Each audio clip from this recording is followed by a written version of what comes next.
sports. It's in the game.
The next era of Formula 1 has arrived. 2022 officially gets underway in just a few moments.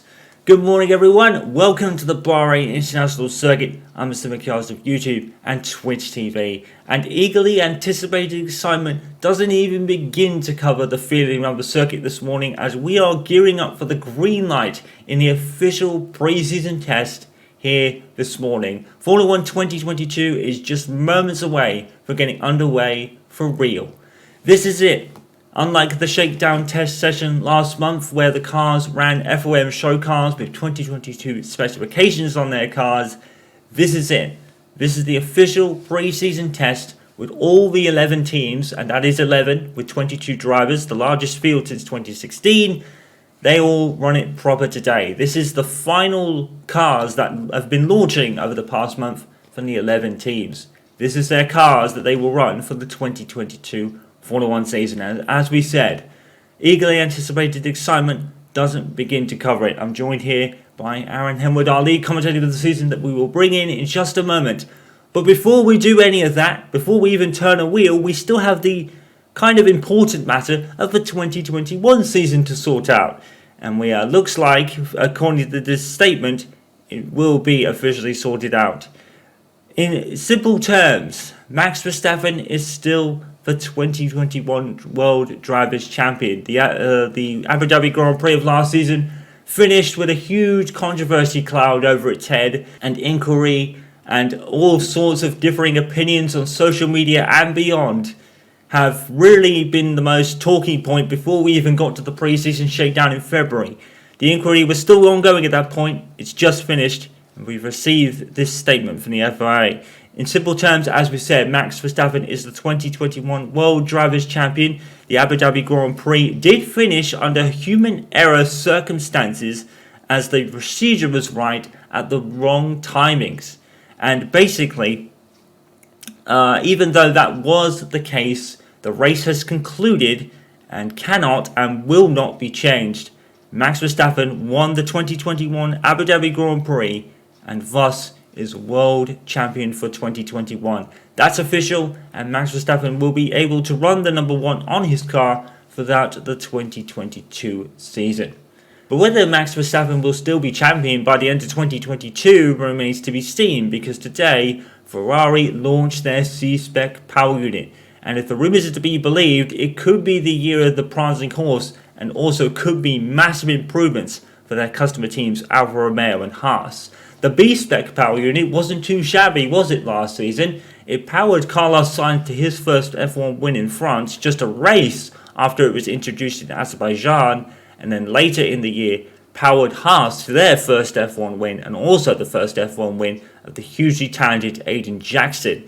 He's in a totally different scenario now, as he's joined the Audi Sport F1 team that debuted last month, and they hugely impressed in the shakedown test. We'll cover more of that in a moment. But yes, this could be the year of Ferrari. Could they have finally got it right, or will it once again implode from under them, which has been, as we said in the pre-season shakedown test rundown, a real trait of theirs in recent years? Surely this has got to be the year of destiny for Charles Leclerc, and Carlos Sainz could start getting some more wins on the board now that he's got his first one in France. For Alfa Romeo and Haas, their improvements were also evident, as they were much further up the field than they were last season, in particularly Haas, who were mostly confined to the back of the grid last season with their really froze funding, as it were. But now Nikita Mazepin has returned to driver duties, and he was actually ahead of Mick Schumacher in the pre-season test as well. So Haas are looking impressive, and Alfa Romeo are looking further up the field than they've looked before. So as we said, it could be year at the Ferrari power unit in particular, with Mercedes, the power unit, not looking particularly strong, with Mercedes finishing behind both Ferraris and both Red Bulls in particular, which was a surprise, even though it was a shakedown test. The real surprise in the terms of further than expected was Audi, with Aiden Jackson 7th and Nico Hulkenberg 12th. And Aaron Hepwood, that's the official real story of the season, isn't it? Yes, it's fair to say that Audi Sport F1 have stolen all the headlines since January, when they initially announced their intentions to enter into the sport this season. Because to think they weren't even supposed to be here until 2024, I think, at the absolute latest, at the conclusion of the deal between Sauber and Alfa Romeo as far as the sponsorship is concerned. Audi were then going to take over strategic partners from there, and then possibly take over the Sauber team for 2026 and enter in the sport officially then with their own powertrain unit.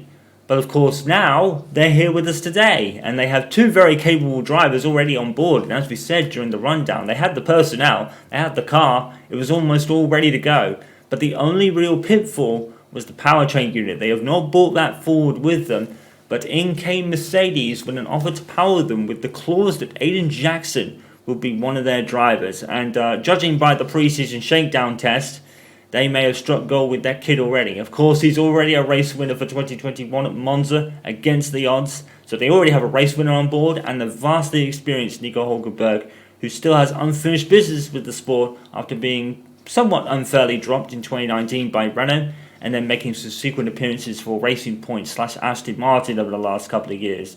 So Nico Hulkenberg finally gets that factory team seed he's been searching for in his career. He gets to lead this team now, but alongside the race-winning talent of Jackson, don't expect Jackson to take it easy on him, because my goodness, he is not going to be playing second fiddle to Hulkenberg this season, and Audi have stated already that they will be playing equal footing with both their drivers, and I think that is going to bring the best out of both of them. So definitely expect Audi, if they can get somewhere towards maybe the front, then they will be fighting for podiums, and definitely plenty of points this season. And the pre-season shakedown test went swimmingly for them. Aiden Jackson 7th and Hulkenberg 12th, as you stated. So Audi certainly definitely look to be around the midfield. Whether they'll win races this season probably remains to be seen. It does seem very unlikely at the moment, because of course in this session we'll be seeing the debut of the Ferrari C-spec power unit, which is rumoured to blow the field away most likely. We'll have to see if that comes to fruition today. But of course the Red Bull powertrain is no slouch. Max Verstappen did top the times at the end of the day, with Lewis Hamilton taking the top of the times in the afternoon session. Obviously Mercedes, real worried looks around the Mercedes camp, but not just with them. Williams and Aston Martin in particular, really, well, Williams, they've struggled for a while now, but they're getting better. You can definitely tell Alex Albon definitely finding his feet early, getting ahead of Nicolas Latifi. As we stated during the session, the real surprise was Aston Martin towards the back in the shakedown test. Maybe there's something not quite right with the Mercedes power unit this year, and Mercedes themselves really behind Ferrari and Red Bull for the entirety of the session. Between half a second to a second, Mercedes were behind the whole time. And I think George Russell, I'm trying to remember if he was even lucky to make the top 10. I think he just did, and I think Hamilton was like 6th. So the Mercedes not really looking all conquering right now, but we do know of their sandbagging effects throughout pre-season tests. They could come in today and blow everyone away, and they could even do that in Bahrain if they wanted, not to really give anything away. But so far, Mercedes just not getting the advantage over Ferrari and Red Bull as they expected. Alfa Romeo and Haas in particular making huge strides in the pre-season shakedown test. If the C-spec power unit even makes them faster, finally we could see Haas back towards the front, and Alfa Romeo even more towards the front, and that would be very interesting given the kind of up in the air situation between them and Audi now. What's going to become of them in 2024? So Definitely Audi have stolen most of the headlines, but Mercedes are not looking all that great. Ferrari could look even better than they did in the shakedown test. It was Red Bull that won the shakedown test, but now with this integration of the C-spec unit, we're expecting Charles Leclerc and Carlos Sainz to pretty much dominate proceedings. We are going to bring you this interview that Will Buxton had at the headquarters of Audi Sport F1 team for Paddock Pass. Take a look at this.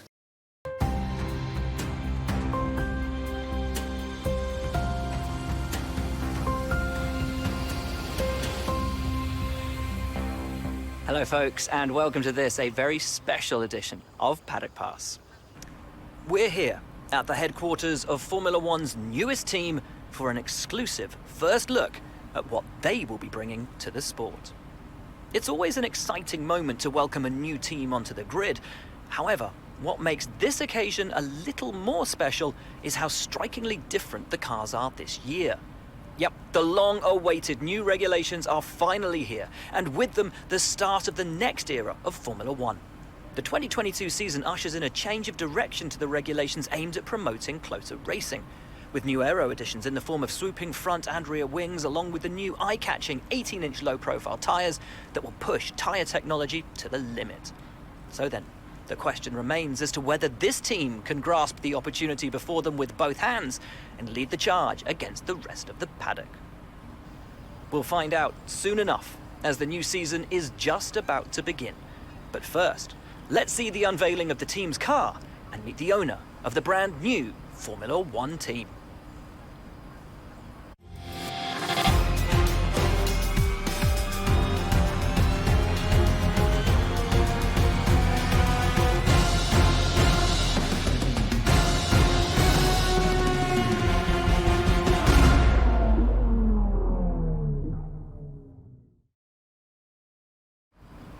Well, first of all, thanks so much for inviting us here today. It's been wonderful to see behind the scenes.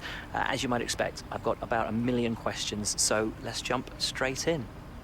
Well, I think it's fair to say we weren't expecting to see this beauty of a car for a few years yet. Obviously, we all know of your original intentions to join us in 2026 with your own powertrain units. Now, of course, you've run into a couple of pitfalls with your early entry, but really, what was the thinking behind this earlier entry than originally planned? Well, I think the simple answer to that, Will, is the fact that we already had the blueprints for the car and most of the personnel signed on board before we even showed the car last year. On the personnel side, we already signed Nico as our sport ambassador, and we knew we could turn to him for driver duties if we needed to, and he was already very eager to step into the car, so I think on an experience point of view, Nico was definitely one of the best drivers available. Of course, you've seen them all today, all the crew you've seen today. This is through our personnel partnership with Raven West. So we've obviously got Chris on board as the team principal and Rob as the race engineer to Nico for the forthcoming season. And Raven West, obviously, very well renowned in the racing world, particularly in the grid series. And that was definitely another enticement to bring our entry forward. But of course, it has been obviously the fear with coming through forward early was the loss of our powertrain unit that we unfortunately wouldn't be able to bring with us because we were still years away from completion with that. So it was that and a second driver to find that were really the pitfalls early on. Because obviously the driver market was set last September with no real options for a second driver that were free and probably had some form of experience. We didn't really want to go with a rookie or a young driver just yet, not for our first year when we were going to have still probably a few teething issues even with bringing it forward. But then we were offered this offer by Mercedes. We were offered their powertrain unit as long as we took Aiden on board for the second driver, and I think that was both our kind of missing pieces fallen into place instantly. That was just an offer we just couldn't pass up. And with Nico's experience and Aiden's race-winning talent, I believe, in my opinion, we have probably one of the best overall driver lineups on the grid just on that alone. Let's talk about your teammate. Now, it's clear they're excited to have signed with you, but tell me, What is it that you think they bring to the team? Well, I think we answered that a little bit towards the end of the previous question, but I think to go into more in depth with it, Nico's experience definitely was a hand in his pick. He felt like he was unfinished with Formula One, had very much unfinished business with the sport, still missing that podium that has eluded him, and we really hope with our deal with Mercedes we can power him to that podium if a race goes our way. And with Aiden again, it mostly is due to the powertrain unit, but it's really the other side where he doesn't have a lot of experience, but, Aiden scored 27 points in a car that was confined as a back marker to the whole season. And I think that really just shows Aiden's talent immensely. And as I stated, we can only hope that the situation arises where we can sign him permanently, because we do have him until 2025 at the latest, but of course he can go back to Mercedes if Mercedes call him up at any point. So I guess really we're hoping that Lewis doesn't really hang up his helmet. He does that later rather than sooner. So you've obviously been putting a lot of work into the car. I know it's early days, but how do you expect it to feel out there? Well, a lot of our work has gone into the powertrain unit, but unfortunately it's not ready yet, which led into our deal with Mercedes. But it's been the aerodynamic and chassis department kind of workings that have given us an, I wouldn't say advantage, because the 2022 rulebook is going to be completely out of the window. But at least we've got a step in the right direction, really. I think this first year is definitely going to be finding out what we might need to improve, because I think we're still going to need some improved things. I think the established outfits we're expecting probably to be around the tail end of the midfield, probably ahead of Williams and Haas in particular. We'll probably be very even with, say, Alfa Romeo or Alpine or maybe even McLaren. But I don't think we're expecting to be really challenging the front three straight away. We're a new outfit. We have to keep our feet on the ground somewhat likely, and obviously Mercedes, Red Bull and Ferrari, they're all going to be out ahead of us in the 2022 year, especially Ferrari with integrating their new powertrain unit. Obviously Red Bull powertrain essentially taking over Honda operations, and we know how good Honda is from last year. Mercedes have been the kind of world champions for years on end now. We'll get a better idea at the preseason shakedown test, and then more of an idea at the preseason test. I think we need to really get as much running in the 2 test sessions that we've got as possible before we can really gauge where we are. Most of the other teams can boast years of experience in Formula One. Where do you see the opportunities to make those vital performance gains you need to put you within reach of the other cars? Well, I think our power deal with Mercedes is certainly going to help matters in that department. But I think having 2 drivers that can keep it out of the walls is definitely going to be an advantage as well. I think we're entering at a time where no one really knows anything, so I think reliability is going to be the order of the day, especially in this first year. And I think what we can do is build from there. We're hoping to be around, like we said, maybe the midfield right from the start. So I think it's just a question of how much we can gain towards the end of the season, and we'll probably evaluate what we need to really upgrade from there. I think the question for us in particular is how we're going to get to the top 3, and unfortunately I don't think we really know an answer to that one quite yet, but we're hoping to be around there anyway. But I think making the car last is definitely going to be the biggest thing, definitely in the early races. And finally, with so many specialist departments working together here at your headquarters, and with such an important deadline coming up, who's getting that coveted Teacher's Gold Star? Which group do you feel the most proud of right now? Well, I think the whole entire team and departments deserve a gold star. I'm not one for signalling out one particular department. It's been an effort just to get here, considering we were bringing our entry forward a number of years. I think to be where we are now is certainly a testament to the whole entire team rather than just a single department. If I had to give a gold star to anyone, probably the aerodynamic department, because to be honest with you, the aerodynamics once again are the biggest thing this year. And of course, with bringing our entry forward many years, we probably had to speed up a lot of things in that department. So to kind of go from our blueprints to kind of put through and maybe work a little bit faster to get the car ready certainly has been a testament to that. And because aerodynamics is such a big thing, I think they would get the gold star. But I'm a man that, and I think we're a team, so I think we all get gold stars. They all do. I think we all should pat ourselves in the back, and it's just going to be down to the drivers on the track in a few weeks' time. I think that's going to be our last kind of thing, and they'll get a gold star if they do well as well. And I'm pretty sure they will, because, like we said, we've got the best lineup on the grid, or one of the best lineups on the grid, we should say. Well, thank you so much for your time. Been wonderful to get an insight from you and, of course, to see around the headquarters. Thank you for today. Really appreciate it. And thank you all at home for watching as well. We'll see you very soon.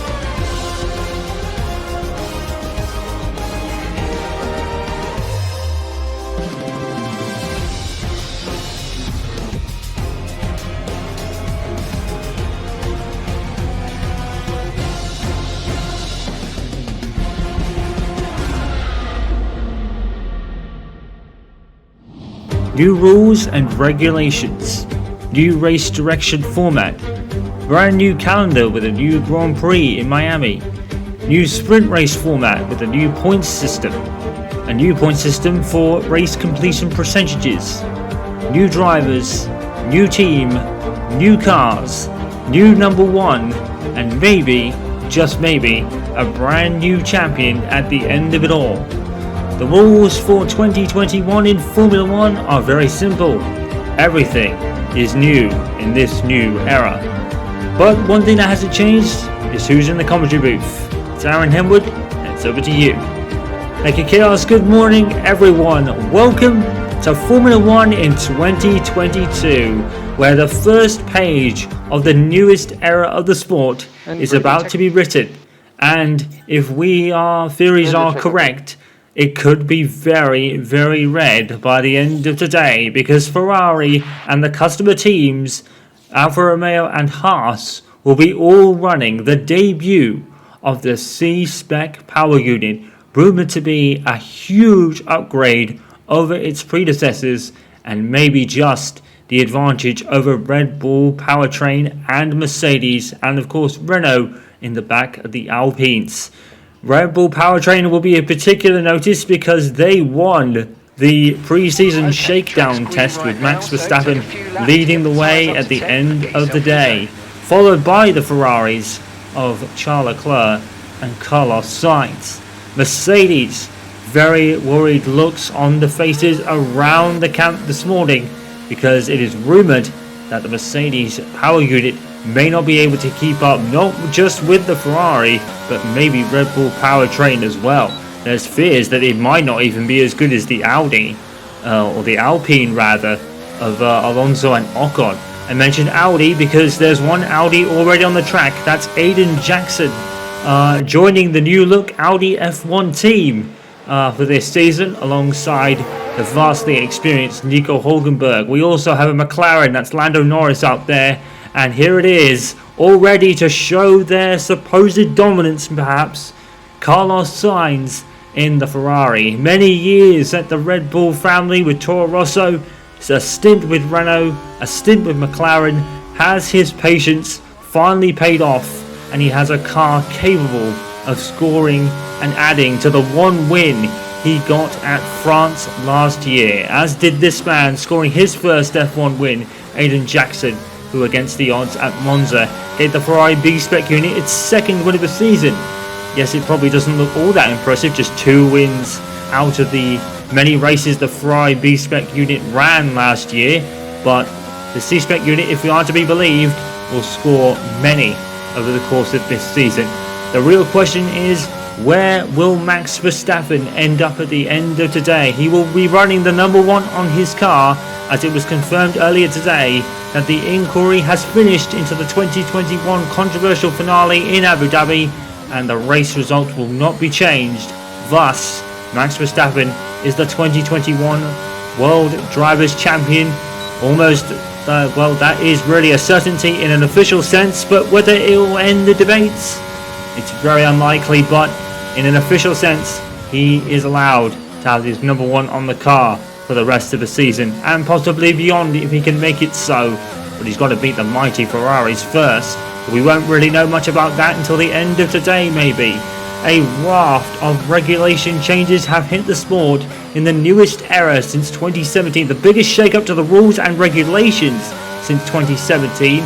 Now we have a change in race director with VTARs and working on an alternating basis. We have brand new cars with swooping front and rear wings, and cars designed to follow each other for longer periods of time in dirty air. And it'll encourage closer racing as well, we hope. The sprint race format was mentioned. It hasn't really changed. We only have 3 different sprint races this year. One at San Marino, or the Emilia Romagna Grand Prix as it's officially called now. One at Austria, the Austrian Grand Prix, and one at the Brazilian Grand Prix as well. The point system is now from 1st down to 8th, which I think is half points for each position. So I think, if I remember rightly, it's the 2003 point system that was a part of the 2003 season, and one of the closest seasons ever, that went down to the final race, with Michael Schumacher clinching the 2003 World Championship by really earning the point that he didn't necessarily need in the end, but he got it anyway. Aiden Jackson has set the first time on the board of a 1:36.9, I think that is. Of course, it's not really going to be telling of much of a story because we still have everyone else to cross the line first, so he's the only man to set a time. There is also a revamp to the point system in race percentage completion. Now there'll be varying points at positions during a race. There'll be 25, 50, 75 and full. I think 75 will be full points because that's what it usually is, but now we have different percentages awarding different amounts of points. That was due to the no race at Spa that was soaked to the point where we had no race at all, but we did have up to 3 laps under the safety car in a whole 4-hour period. The rules were followed then. That was part of the regulations, so that isn't really a bigger part of controversy as it was made out.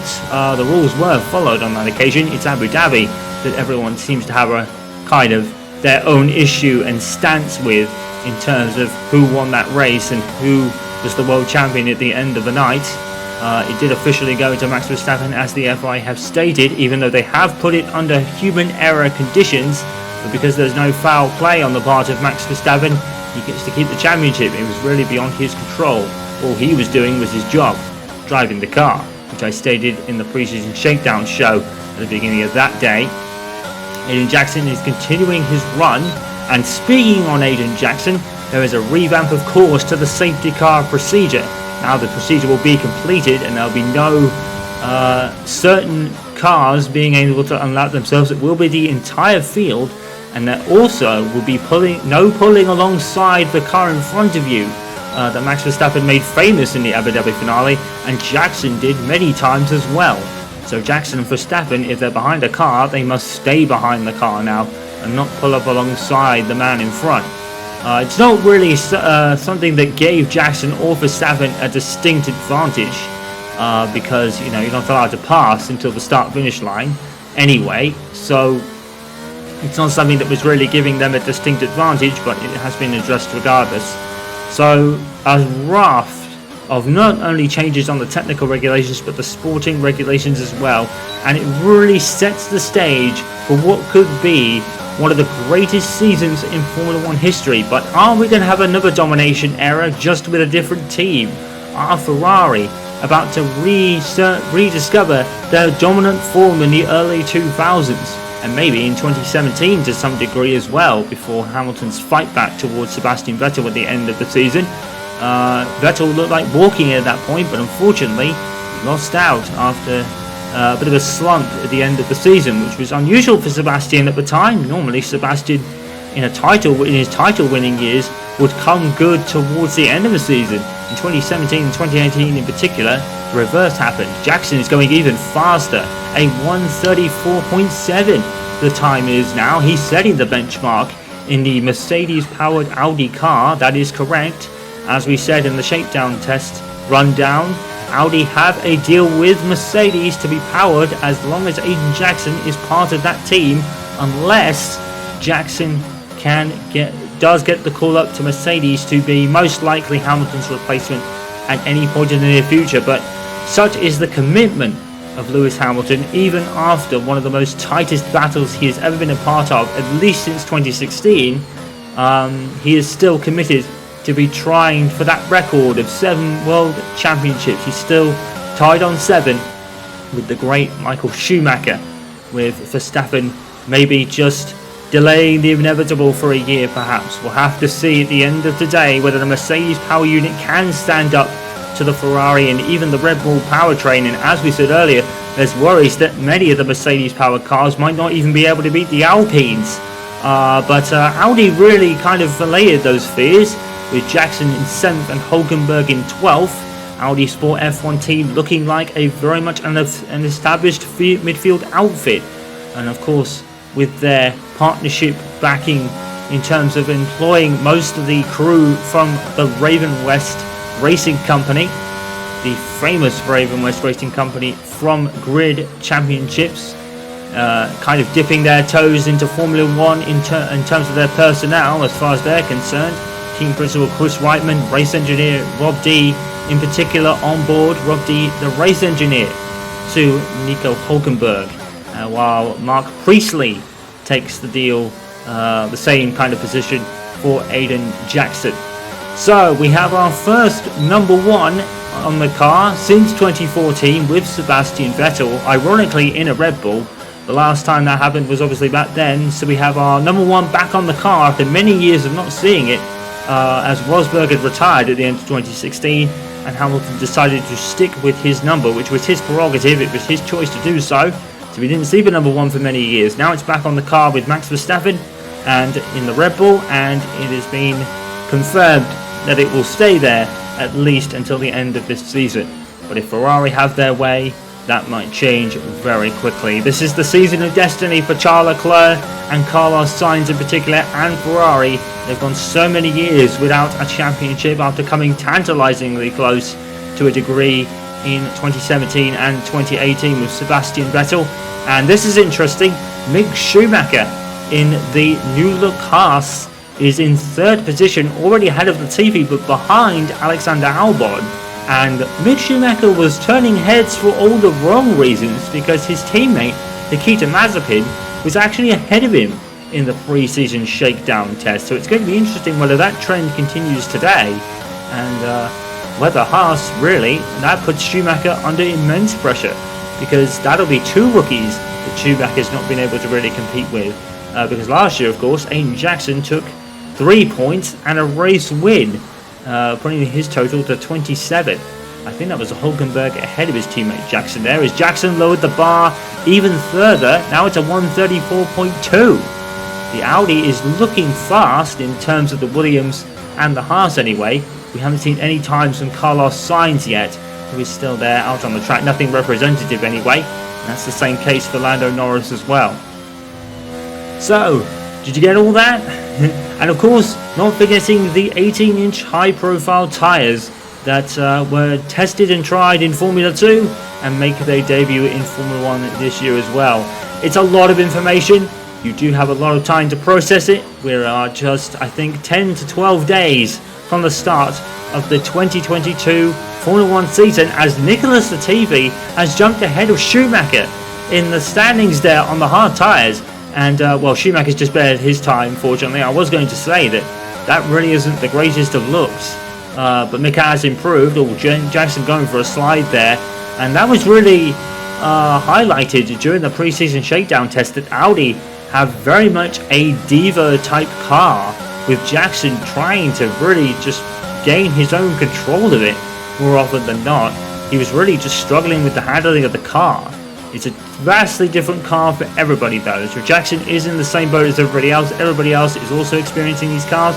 But one thing that was a big thing in the aftermath of the shakedown test session was something Mercedes called porpoising, which was the ever increasing bouncing of the car along the straights, and the Mercedes were particularly frightened about that. It was very bad looking on the Mercedes in particular. Audi have had a bit of a problem with it as well, and Ferrari have sort of been on top of it, but every car is bouncing along the ground on the straights, and that is the porpoising effect. That'll be most likely due to the ground effect and the increase of aerodynamic and chassis endurance on the cars.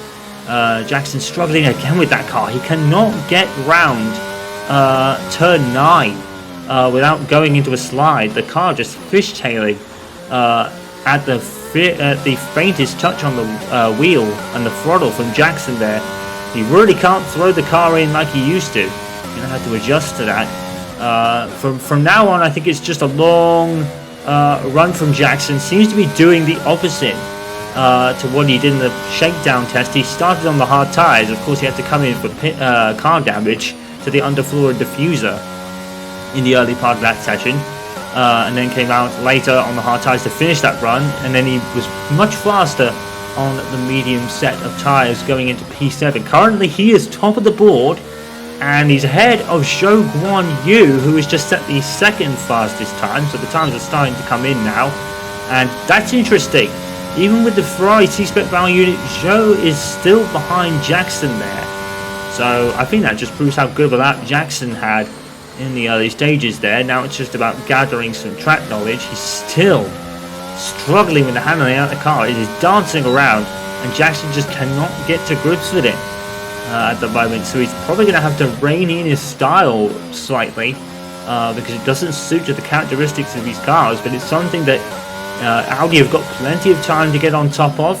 You know, it is their first season. No one's expecting them to win a race, especially with the Ferrari C-spec unit making its debut. Red Bull powertrain looking strong, and you know how quickly Mercedes can adapt to any problems on their car. But in the shakedown test, they just didn't look at it. They were behind both Ferraris and both Red Bulls, and I think the Alfa Romeo were Bottas as well, especially in the morning session. So it is really going to be seeing just how much ground Mercedes can make up. Were they sandbagging this year, or is it legit? Have Mercedes finally hit a roadblock in their development? They were certainly one of the teams that were probably looking forward to these new cars, very much like 2014, but it seems that right now Audi are the ones at the top of the tree, but we still have no time with Carlos Sainz or Charles Leclerc or Max Verstappen, the world champion, yet. So those times will come in, no doubt. Jackson's just getting some laps in this early going. I think he's probably running those medium tyres into the ground, quite frankly, which Audi can do. All tyre types are permitted. There we go, already with Carlos Sainz with a 134. I think that's an early 34, maybe even a 33. Carlos Sainz has finally put his foot down, and he jumps into the lead ahead of Jackson, and that is what we were thinking was going to happen. It'll be all down to what Charles Leclerc and Max Verstappen can do, and then we'll probably get a bigger picture of it. But right now, that's a benchmark from Carlos Sainz of the Ferrari. The B-spec power unit is doing the business, definitely in terms of Sainz. And even though an honourable mention to Zhou Guan Yu, who got ahead of Mick Schumacher. Now Schumacher's on the hard tyres, it must be noted, whereas the Zhou Guan Yu was on the mediums in the Alfa Romeo. But Alfa Romeo is certainly looking one of the stronger teams out of the box. It was Audi and Alfa Romeo that really looked the strongest outside the top three of Mercedes, Ferrari and Red Bull.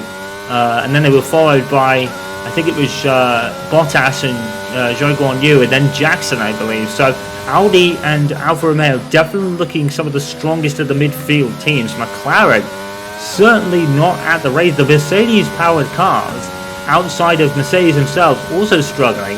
The Aston Martins towards the back of the shakedown test. McLaren only 12th and 14th for the majority. I think they did get higher up eventually, but they couldn't. They found it very hard to break into the top 10. So is it a Mercedes power unit issue that these cars are facing?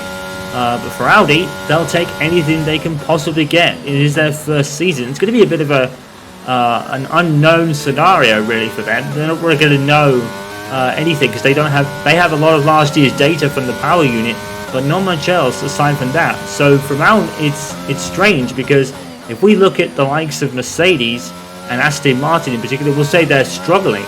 But for Audi, they're not. So have they got on top of their troubles? Is it an actual power unit issue or is it something with the cars? I guess we'll find out. Having said that, Alex Albon is ahead of Schumacher as well. So Schumacher's obviously he's behind everybody on medium tyres. So that probably proves that the Haas may not be great on long runs perhaps, as Jackson runs wide in turn 10 to let through the I think it was the Ferrari of Carlos Sainz there. And there's Max Verstappen on the board, only P3, but let's be noted, he is on the hard tyres. That's interesting. You would have at least expected him to beat the Audi of Jackson, but he didn't. And he's on the medium tyres, so that's quite a point of interest, to be fair. But what is not surprising is the power of the Ferrari B-spec unit. Charles Leclerc goes into third, so both Ferraris are ahead of Verstappen, but Leclerc couldn't beat Jackson there. Wow, what a shock. So Aiden Jackson is in second place in the Audi Sport F1 team car. Carlos Sainz has lowered the bar even further at 134.0. And oh boy, Ferrari are certainly looking strong, aren't they? Right out of the blocks, right out of the gate, immediately fast. Really proving the C-spec power unit to be as flourishful, let's say, as they stated. But the other surprise, Aiden Jackson sitting in second ahead of Charles Leclerc. But let's be noted that Charles Leclerc is also on the hards. So that's actually a decent effort from Leclerc, to be fair. Ferrari just dominating the top 5 there. Only Max Verstappen and Aiden Jackson are able to get within the top 5 there. No Mercedes in sight yet. And that's really worrying for them. The reigning constructors champions, even though Max Verstappen does have the drivers championship now, Mercedes still, their point total was more than enough to beat the Red Bull Honda at that point to the constructors championship. Let's not forget that Red Bull is under the Red Bull powertrain banner, but it is essentially a Honda engine. He's just running under a different banner, most likely. Although there is talk that Honda will still be sponsors on the Red Bull cars in particular. Maybe come the Japanese Grand Prix as a tribute. Well, we are just over. I think we're at the 20-minute mark in this session. And Ferrari really proving and setting the early pace with Carlos Sainz. And I think Aiden Jackson is coming into the pits as we see some pit crew from the Audi Sport F1 team. It is going to be quite tempting not to call them Raven West because it is essentially the Raven West pit crew that are in that garage, just not called that obviously. So there is Jackson in, so let's have a look at the field then. Leclerc has just gone faster than Sainz and Jackson, so Jackson now is down to third behind the Ferraris. That's still very impressive. Let's have a look. We have Hamilton in fourth. He's gone ahead of Joe. Some faster times have come in. So Hamilton's now fourth, with Perez only fifth at the moment, followed by the two Alpines of Ocon and Fernando Alonso ahead of Lando Norris in the McLaren. That will not be very much pleasing Mercedes. If they were worried, they got to be really worried now. Ocon and Alonso ahead of them. Stroll is last, as in 22nd. We have Zhou Guanyu and Bottas now 9th and 10th in the Alfa Romeos. We have Russell down in 12th, followed by Tsunoda and Gasly in the Alfa Tauris. Nikita Mazepin only 15th, but still ahead of Mick Schumacher. Splitting them is Mick's good friend Sebastian Vettel in 16th, or 18th actually, 19th Schumacher, 20th Latifi, 21st Albon, 22nd Lance Stroll. Aston Martin are in trouble. They were expecting to be one of the front runners of this season. They certainly are not that. And what was interesting about Hamilton being down where he is that he's on the soft tyres. So once again, Mercedes just not looking on the pace. They are 1 second slower than Charles Leclerc and Carlos Sainz. There is definitely cause to be worried about Mercedes and George Russell there. What was he doing? Was he trying to let Hamilton through there? Running line astern. I don't think they should be doing that. Quite frankly, it's probably compromising lap times. But yes, a second slower Hamilton is than Leclerc and Sainz, and behind Jackson and the Audi as well. Mercedes have right to be worried, that's for sure. No, Hulkenberg is 22nd because I don't think Hulkenberg has set a time yet. So it's Hulkenberg who we're missing, and I think he's already out. I think he's heading down towards the track now. So he's the last one to set a time then.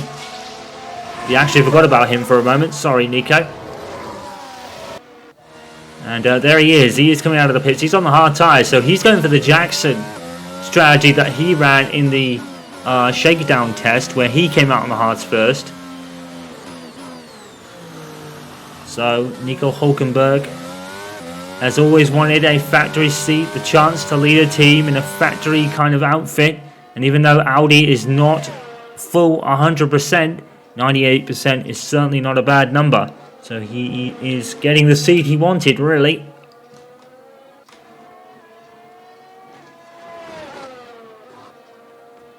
That Audi is such a beautiful looking car.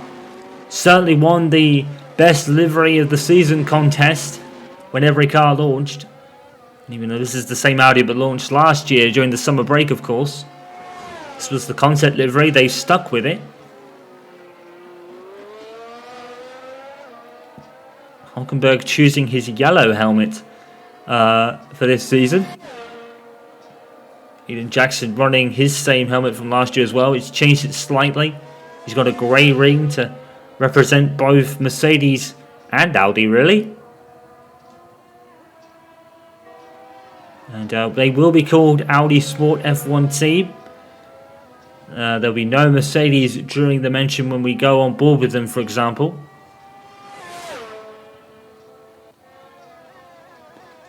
But yes, certainly some inconsistency, shall we say, with the Mercedes-powered teams at the moment.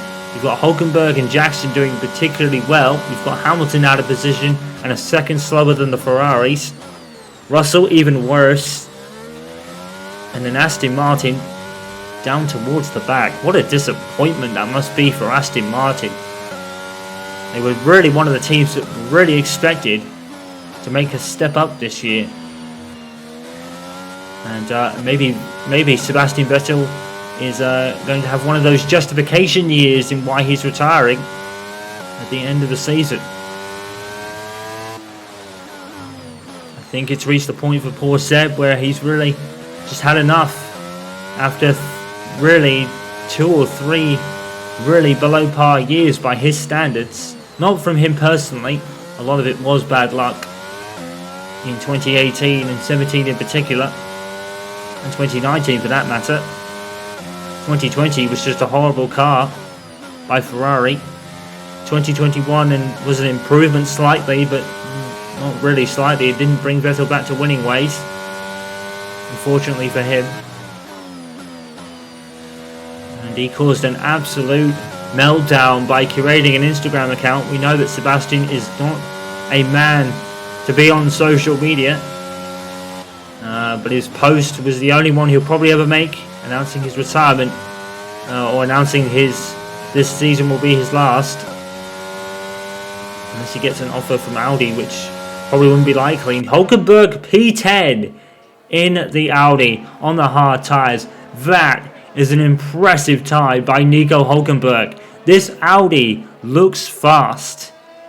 It really does. We would love to see Jackson and Hulkenberg towards the front. Right now they're right in the middle of the pack, and even that's impressive considering as well. So he splits the... I think he splits the Alfa Romeos there. So it's Alpine that are really still in the headlines at the moment. 6th and 7th with Ocon ahead of Alonso. There's a bit of a 4-car train forming here. There's an Aston Martin with both Mercedes and an Alpine behind them.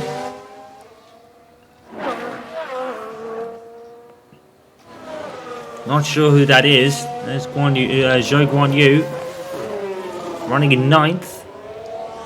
One of 2 rookies on the grid this season alongside Nikita Mazepin, who would have made his debut last season, but for controversial circumstances, let's say. He was replaced by Jackson, and now Jackson is at Audi Sport as Tsunoda comes into the pits. There's a right old scrap going on here. It's Lance Stroll in the Aston Martin with both Mercedes and Ocon in the Alpine, and Russell's finally cleared him. Russell's on the hard tyres, so he's really getting in Hamilton's way, so we're not going to see Hamilton go any faster on those burned up soft tyres. Obviously larger tyres than last season. Those larger tyres really should aid the likes of Aiden Jackson and Mick Schumacher and Zhou Guan Yu for that matter, because those 3 drivers and Nikita Mazepin as well, they all know about these tyres, and so does Tsunoda as well. There's a lot of drivers in this field from F2 who were promoted after 2020 after running the 18-inch profile tyres. So Zhou, Mazepin, Jackson and Schumacher should already have some knowledge of these tyres. And it's certainly given Jackson the advantage right into the top 5. Hulkenberg 10th. As the Audi Sport F1 team continue to make headlines. And very positive ones considering their circumstances. From a team that wasn't really supposed to be here until they entered their strategic partnership with Sauber at the conclusion of the Alfa Romeo sponsorship deal. Audi certainly have brought the car forward, and it's certainly proven to be the optimum opportunity they saw when they entered last month. Or 2 months ago now, because it's the 10th of March, of course. Just 10 days away from the start of the season. Here's Nikita Mazepin in the Haas, only P15 at the moment, which would be P17 actually, because he is behind both Audis of Hulkenberg and Jackson.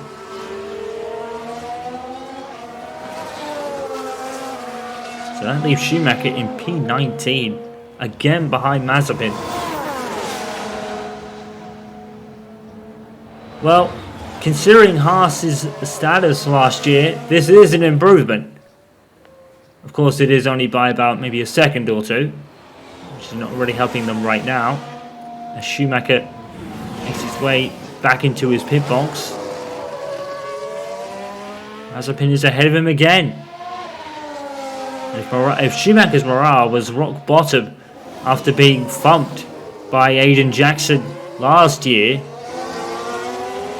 at least in terms of the points, then that's not really going to improve his mood either.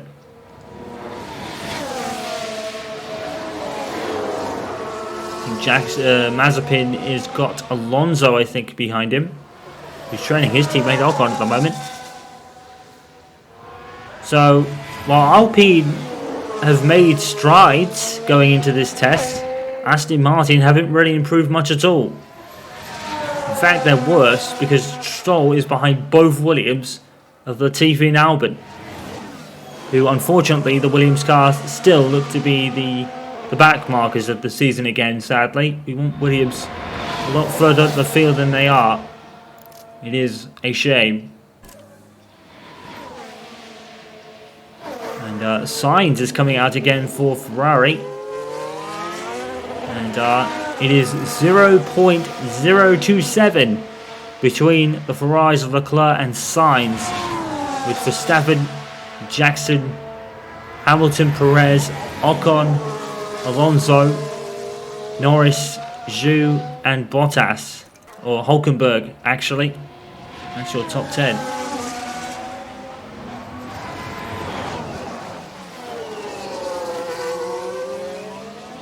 So Ferrari certainly have made the big stuff up we expected them to.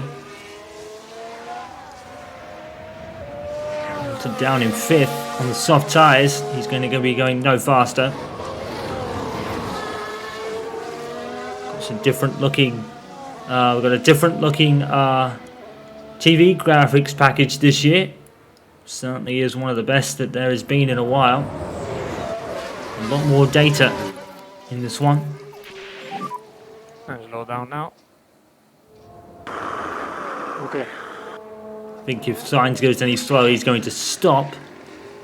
But he's comfortably clear, as is Leclerc, of everyone around him at the moment. So I wonder if Audi will put the soft tyres on Jackson for a second run. Kind of gauge where he is in qualifying pace, because that's the thing Audi will want to do first. They'll want to probably sort out their qualifying pace and deal with their long lap runs later. We'll practice for that. Of course, we knew Hulkenberg going into P12. And that was on the soft tyres for a time. Hulkenberg was actually P6 when he initially crossed the line. So Audi definitely look the strongest of the Mercedes-powered cars at this very moment. Hamilton's going to have to put on a new set of boots if he wants to challenge Jackson at the moment.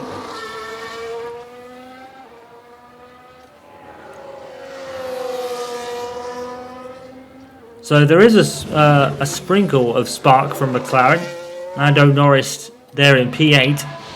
Daniel Ricciardo continues to struggle with his car.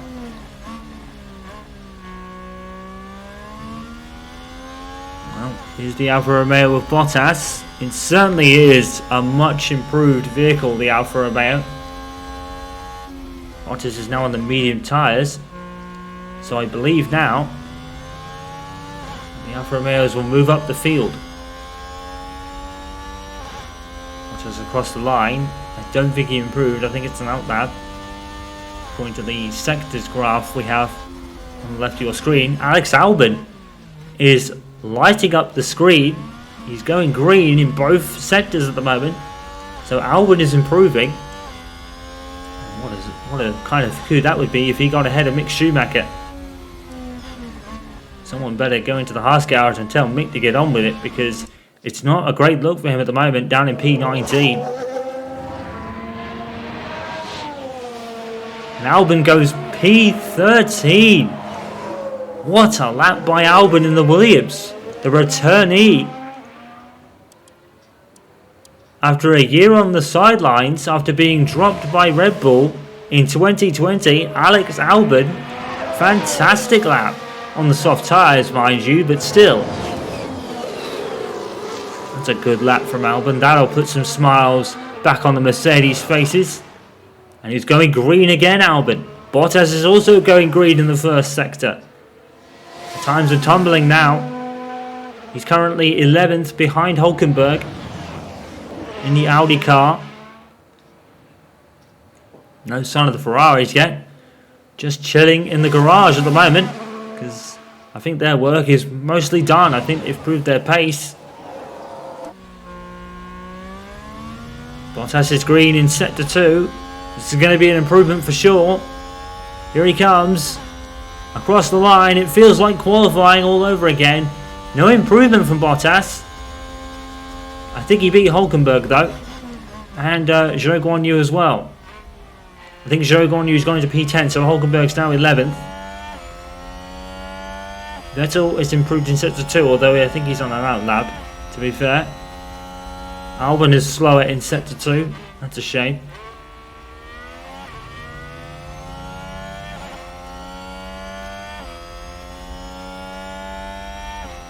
And Charles Leclerc is coming out again.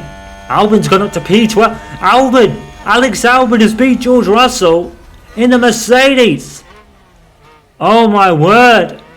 Alex Albon certainly has lost none of that raw pace that he was known for at his time at Toro Rosso. Alex Albon, class is permanent. P12 in the Williams. On the soft tyres, mind you, but still, what a great effort. Ferraris are coming out again. Leclerc's on the medium tyres. I think Sainz has moved to the mediums as well. So now we're going to see the Ferraris fly. What can this man do? Max Verstappen. The world champion now. Been confirmed today. Bottas quicker in sector 2. Albon is going even quicker. We can push a bit more. Listen to who Alex Albon is ahead. George Russell, both AlphaTauris, both Haas drivers of Mazepin and Schumacher, both Aston Martins of Vettel and Stroll, and ahead of his teammate Nicolas Latifi as well, up in P12, just behind Nico Hulkenberg. Here's Sebastian Vettel in the Aston Martin on the soft tyres. He's gone best in the first 2 sectors. Slowest in the medium, but he gets back ahead of Albon. Doesn't really say a lot. Albon goes up to P11. Oh my word! Alex Albon is getting faster. P11 now ahead of Hulkenberg. In the Audi car. Alex Albon steal the headlines. Go on, son. What an effort from Alex Albon. Bottas is going faster now, as is Vettel. As is Mick Schumacher. This feels like qualifying all over again. Oh my word, Max. Max fastest in sector 2 of anybody so far. Here he comes. The Ferrari may not be able to party yet. Verstappen over the line. It's like qualifying already. Up into P2 ahead of Sainz, but behind Leclerc. Wow. Oh, Mick Schumacher's got an Aston Martin in front of him. Who is it? I hope that's not Vettel. Let's have a look. Oh, it is. It's Sebastian Vettel in front of Schumacher at the moment. Maybe he's giving him a tow. Most likely.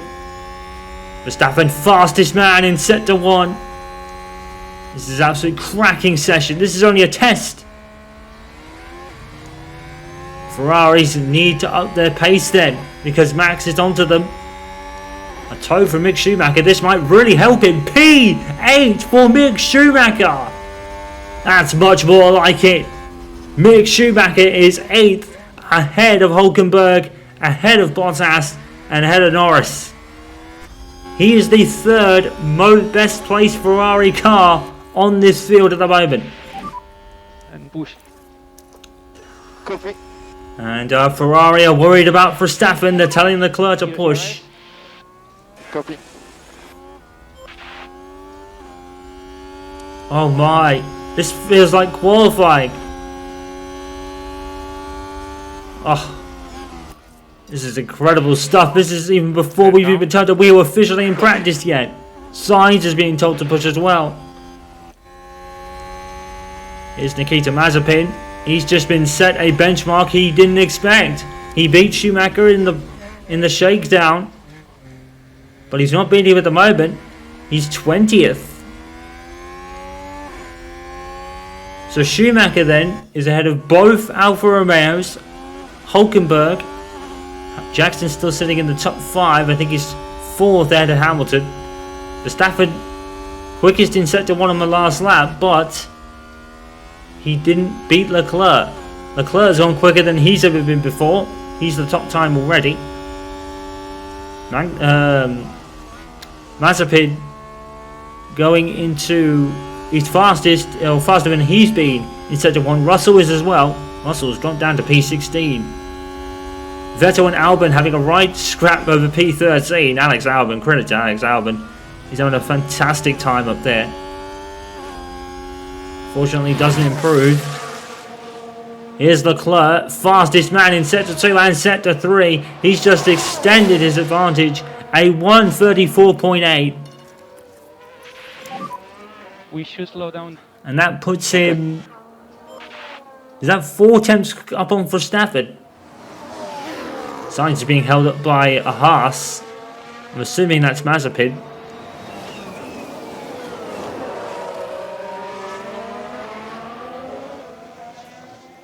And that is 4 tenths, so there's 4 tenths advantage Leclerc has over Verstappen, and Sainz has just beaten him as well. That's quite huge, to be fair. Slow down. Yeah. So Sainz and Leclerc being told to back off. They've set the benchmark again. The Ferrari powered cars are having a field day. Schumacher's unfortunately dropped to 11th, but still much better than he managed in the pre-season shakedown. Zhou Guanyu in P8. I think Hulkenberg's down to about P12 or P13 now. He's ahead of Norris, so he's P12.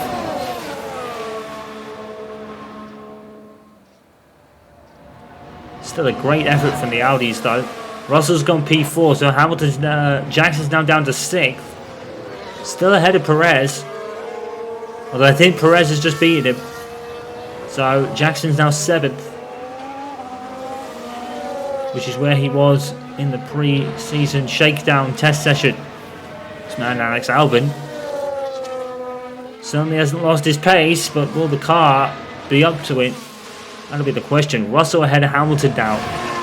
This is on the soft tyres, which are a lot newer than Hamilton's were on his previous run. Well, the big surprise has definitely been from Alpine, with Ocon 7th and Alonso 9th, split by Zhou Guanyu in the Alfa Romeo. Mick Schumacher in P11 ahead of Hulkenberg there. It's a good effort from him. Schumacher much more like it now.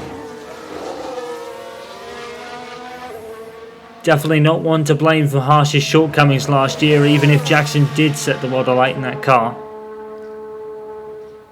And did Russell improve his time? No. That's worrying. Even though they are 4th and 5th, it's not the dominance that Mercedes have been used to. They are definitely running no side pods on that car. They are definitely not running any side pods on that car. That's incredible. I wonder what's causing that car, to be honest.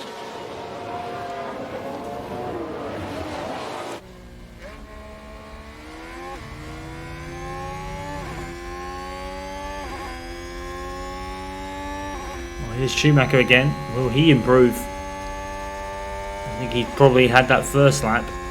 Still in P12 ahead of Hulkenberg though.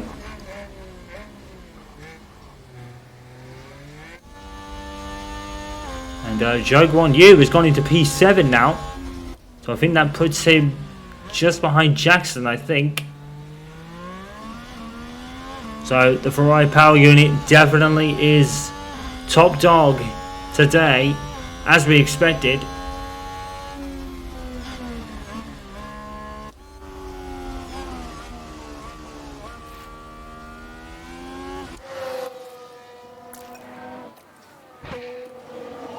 I think we've still got about 14 minutes or so left to go. And charge button off. Hamilton going quicker in sector 1. Russell's also going quicker as well. So finally, Mercedes showing some pace. Russell's got back ahead of him. Jackson's still ahead of Perez in P6 though. Perez struggling. Trying to keep an eye on Hamilton's sectors there. We lost it, unfortunately. And we have a yellow flag. Not sure who it is. I think Charles had run wide somewhere. And here's the replay of it. Pushing hard, locking up, running wide in turn 11. That won't really do much harm to him except for his tyres. I think it's 0.69 between the both Ferraris, who are 4 tenths clear of Verstappen, Hamilton and Russell. 1 second behind them, followed by Jackson ahead of Perez. Zhou Guanyu in 7th, ahead of both Alpines, of Ocon still ahead of Alonso. Bottas in 10th. Ricciardo 11th, followed by Hulkenberg. Or is it Hulkenberg 11th? Ricciardo 12th, Schumacher 13th. Schumacher splitting the McLarens. Something definitely isn't right at Mercedes. They are certainly not the dominant force we expected. It's Ferrari definitely throwing their hats into the ring, not just for themselves, but for their customer teams as well.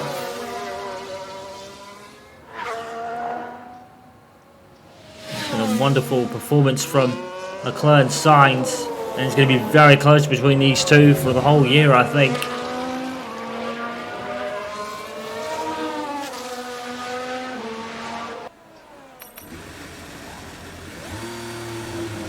And I'm hearing another car. I think it might be the Audi. In fact, looking at that, I think both Audis are going to come out together here. So it's showing Jackson 9th. I'm not sure where Hulkenberg is. I think both Audis have come out around the same time. That's going to be interesting. What's Jackson going to do? He's probably going to have to let Hulkenberg through. Jackson's on the softs. So that's interesting then.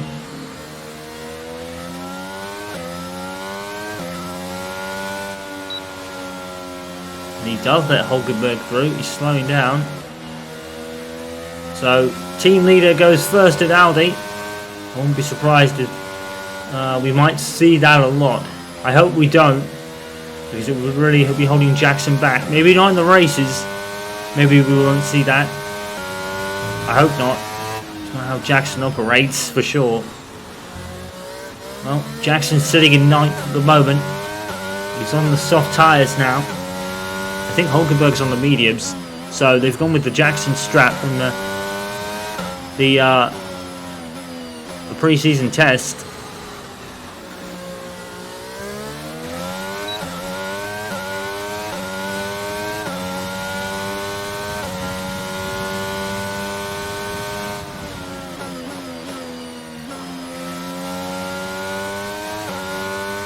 And we want to stay on board with Jackson here to see if there's any fishtailing from the car on the soft tyres.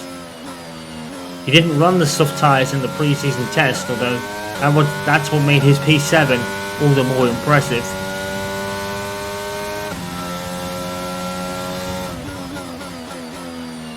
Ten minutes to go. Audi going for a qualifying sim, no doubt about that, especially with Jackson. And here we go. Keep an eye on the top right of the screen. What Jackson's times are in conjunction to both himself and the fastest times in the sector. If he goes purple, he's the fastest of all so far. If he goes green, then he's quicker than himself. I'm expecting some greens here from Jackson, maybe a purple in the first sector. He was always good round here last year.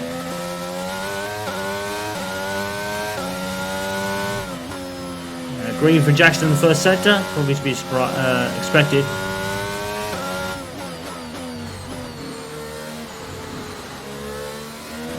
Love the way he took that corner. He entered in so early. I think he gained a tenth or two. Turn 10's always a tricky corner with the braking zone. Jackson takes it absolutely wonderfully.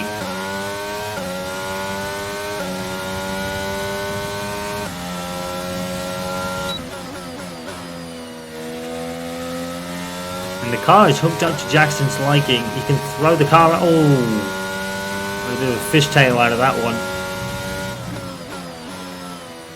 Car just does not like Jackson's throttle input, trying to floor it as he's coming out of a corner.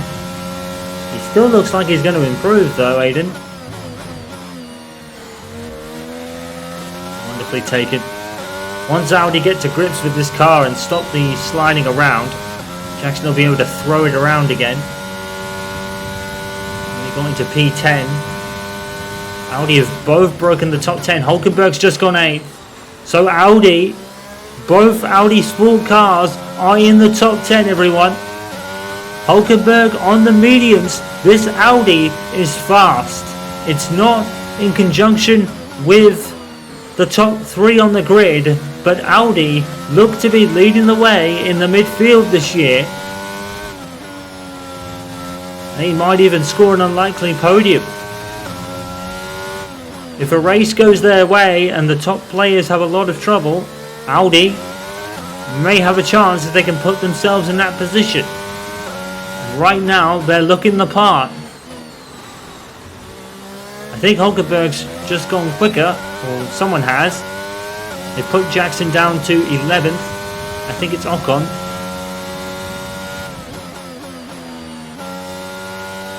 Jackson is now 3 tenths quicker than himself in the second sector at the moment. Takes it much cleaner than he did last time. He's down to 4. He's up to 5 tenths. Beautifully taken from Jackson. Now the tyres are working. This is going to be a good lap. This is going to be a very good lap from Aiden Jackson if he can pull this off. Bear in mind he's on the soft tyres. But Hulkenberg's pace was promising on the mediums as well. Almost a second quicker, I think. Jackson up to P5. Ahead of Perez in the Red Bull. That's a stunning time from Aiden Jackson. That puts Hulkenberg down to 9th. But still, the Audi sport cars are in the top 10. And one of them is in the top 5.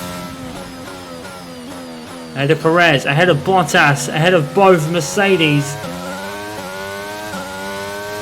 For some reason, the board says the McLarens, but we know that's Verstappen and whoever's in 4th place, which might have been Hamilton actually. The McLarens have gone fast on the soft tyres, mind you.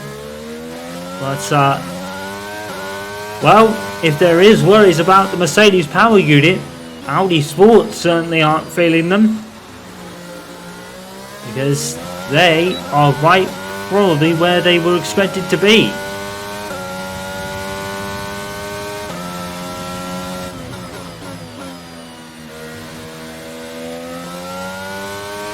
Well, look at that. New team finding their feet in Formula 1. And they have landed on their feet in the best possible way. And landing Aiden Jackson wasn't such a bad idea. Even if it does cost them their 100% factory team status, they couldn't pass it up. The team manager said that at the beginning. We couldn't pass up the opportunity to take on Aiden Jackson. The race winner from last year in the Haas. Now he's in a new team. Much more competitively, I guess. No disrespect to Haas, of course. They were acknowledgingly a backmarker last year. Jackson's right in the thick of it. That's where we want to see him. We want to see him right in the thick of it. I think Audi know they won't win the race because the Ferraris this season look all conquering. Max Verstappen is probably their only challenger because Mercedes are a second behind. Audi have closed in on that. And with Jackson, I think they're now the best Mercedes powered car. Unbelievably. It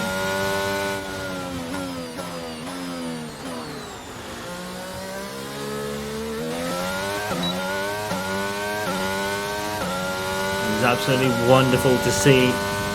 We didn't expect to see them at all until at 2024 at the latest. I think with their strategic partnership deal with Sauber, one has to wonder whether Sauber will try and extend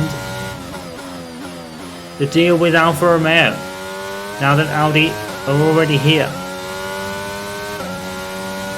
I don't think there's anything in the rules that says you can't be in a partnership with another team and run your own. I think that has happened before. So there's no rules kind of telling you can't. Jackson's starting to realise he's used up the soft tyre. I don't think he cares. He's still pushing hard. Well, we've only got about 3 minutes left in this session, which has been absolutely enthralling. It's given us the as expected kind of deal with the Ferraris, but certainly the Ferrari powered cars are all feeling benefits from their C-spec power unit, and Audi are the ones really stealing the headlines by being the best Mercedes powered car. Although, is that not really saying much? Because the front four, Red Bull and Ferrari, are miles ahead of everybody at the moment. There's a second splitting Hamilton from Sainz and Leclerc. Verstappen is within 5 tenths of the Ferraris as well. So Mercedes have it all to do. Audi will be beaming. Could we see Audi Sport beating Mercedes on their first go. In the sport, that is. Probably not going to see them in Bahrain, although, mind you, the circuit will be no different to the one we run today. The conditions might be. Obviously, it's a nighttime race. Jackson is heading to the pits. His run is over. Hulkenberg making his way into the top 10 as well. He was 8th. He'll be down to 9th now with Jackson 5th. Both Audi sport cars have made the top 10 with 2 minutes and 10 left. I don't think anyone is going any faster. We've got a yellow flag. Not sure why. And I think that's Schumacher in the final corner. It is. Barely anything wrong with that. He had a Ferrari chasing him. So it's Leclerc and Sainz from Verstappen. And Hamilton has just gone P4 ahead of Jackson. But there's a gulf of a second between the Ferraris and everyone else aside from Max Verstappen. Schumacher P13, which will be P14 now. Hulkenberg's in 8th or 9th. With Ricciardo down to 10th. We've got one Alpine in the top 10. We've got one Alfa Romeo with Zhou. Both Ferraris. I think both Mercedes, Perez, and 2 Audi sport cars. Schumacher's gone up to P13, so he's beaten Mazepin today.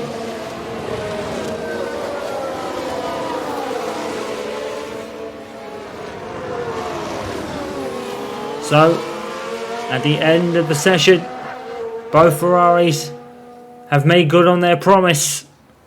They are the fastest cars out there today.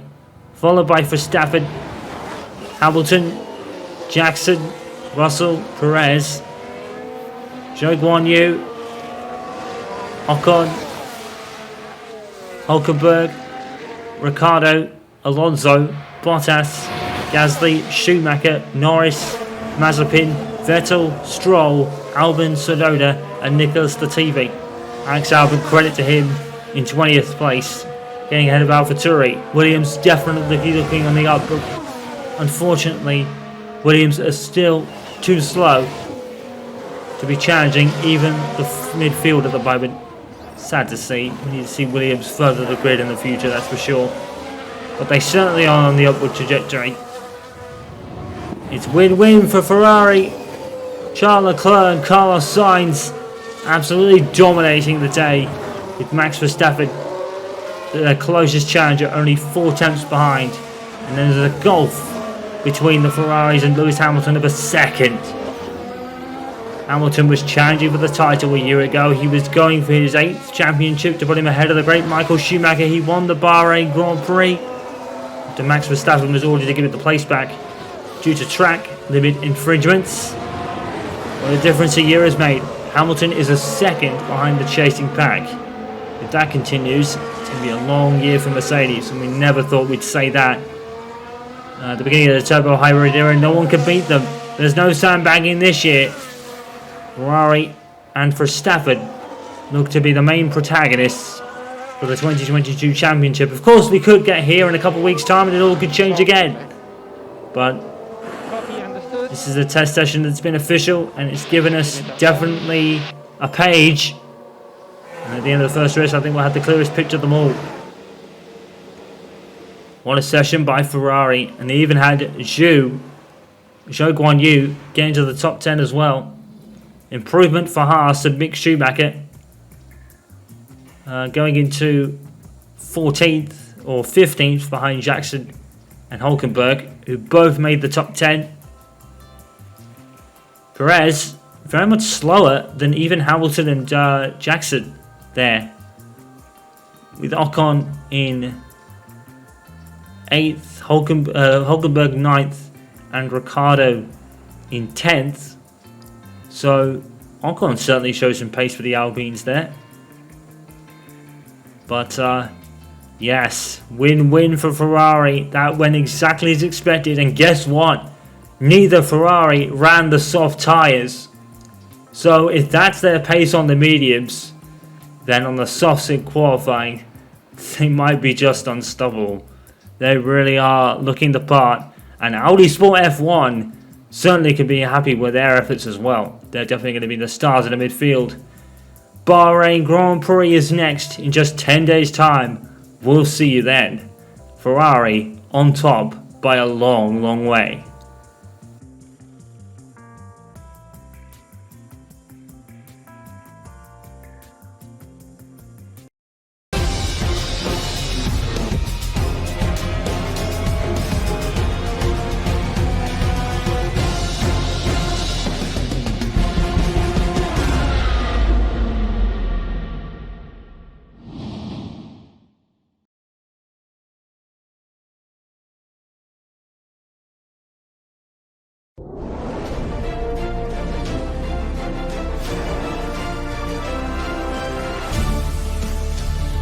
Breaking news in the world of Formula 1 this hour. It's just been confirmed to us in the last few moments that the American team Haas F1 have terminated the contracts of both their driver Nikita Mazepin and the title sponsor Yukali following Russia's invasion of Ukraine just 2 days after their participation in the Bahrain pre-season test.